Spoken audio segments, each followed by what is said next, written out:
Hello everyone. Sorry for the delay today.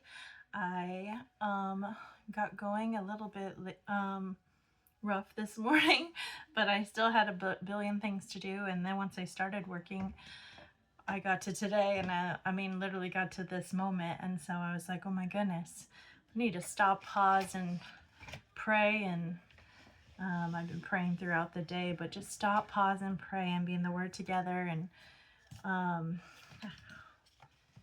I'm thankful for all the things that God did, though, throughout today, and just the goodness of His love and mercy towards us. And I'm so thankful we can pray to Him about all our needs and everything that's going on, and even for others. So we're going to get right into Joshua chapter 4 this evening, but this is for Saturday, and we're going to read through Joshua chapter 4. So if you'll just join me and we'll ask the Lord to open our eyes that we'll behold wondrous things out of His law.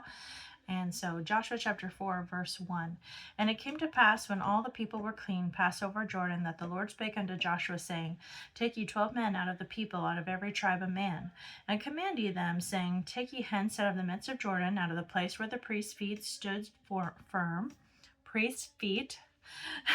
firm, 12 stones, and ye shall carry them over with you, and leave them in the lodging place where ye shall lodge this night. Then Joshua called the 12 men whom he had prepared of the children of Israel out of every tribe of man. And Joshua said unto them, Pass over before the ark of the Lord your God into the midst of the Jordan, and take you up every man of you a stone upon the shoulder, according to the number of the tribes of the children of Israel, that this may be a sign among you, that when the children ask their fathers in time to come, saying, What mean ye by these stones? Then he shall answer them, that the waters of Jordan were cut off before the ark of the covenant of the Lord, and when it passed over Jordan, the waters of Jordan were cut off, and these stones shall be for a memorial unto the children of Israel forever.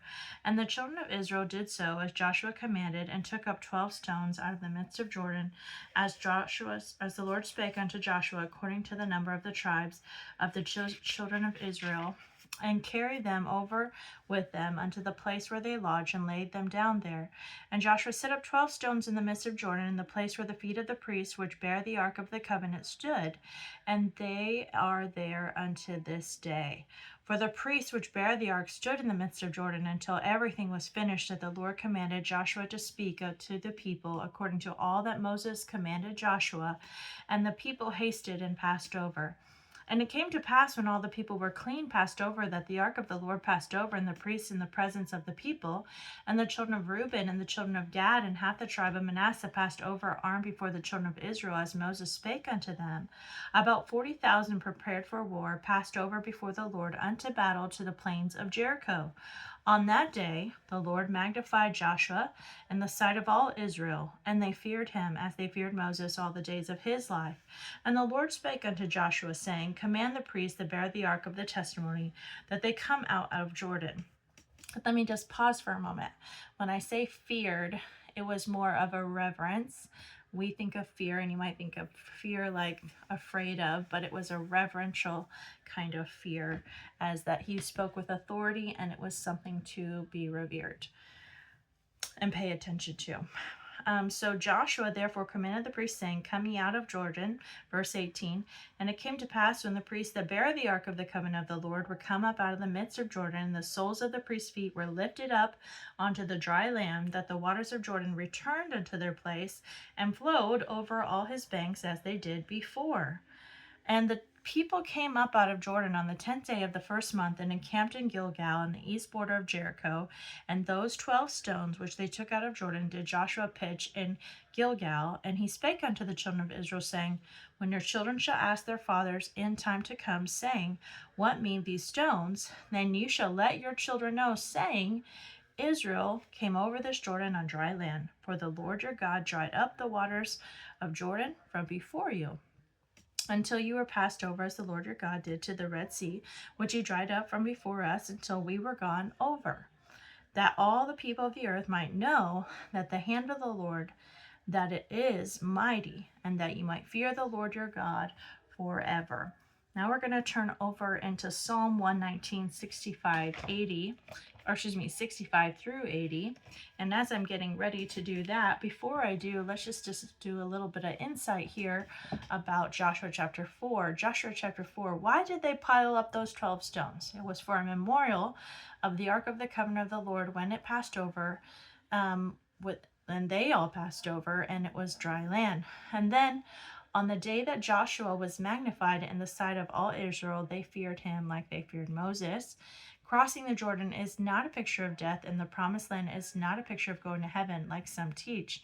Crossing Jordan is a picture of dying to self and that old life and now living this victorious Christian life. There will be battles to fight and victories to win for the Lord. Have you crossed Jordan? Are you still wandering in the wilderness?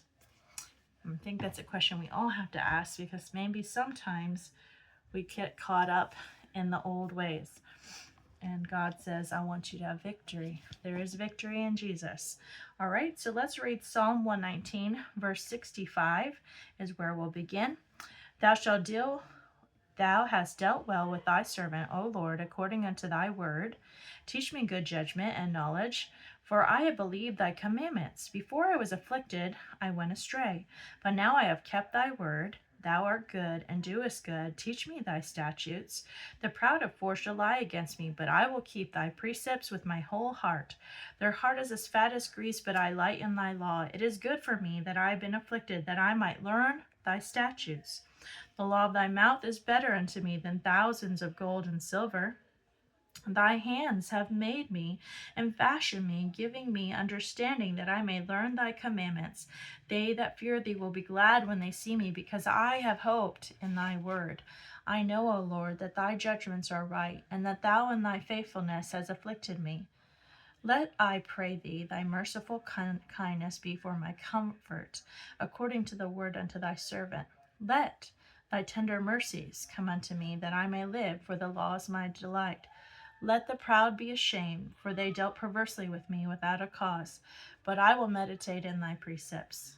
Let those that fear thee turn unto me, and those that have known thy testimonies. Let my heart be sound in thy statutes, that I be not ashamed. So why do we study God's word? We could list a dozen reasons for making God's inspired word the focus of our daily meditation. We could, if you were the author of Psalm 119, the motivation for studying the Bible should never be solely as what's in this for me anyways.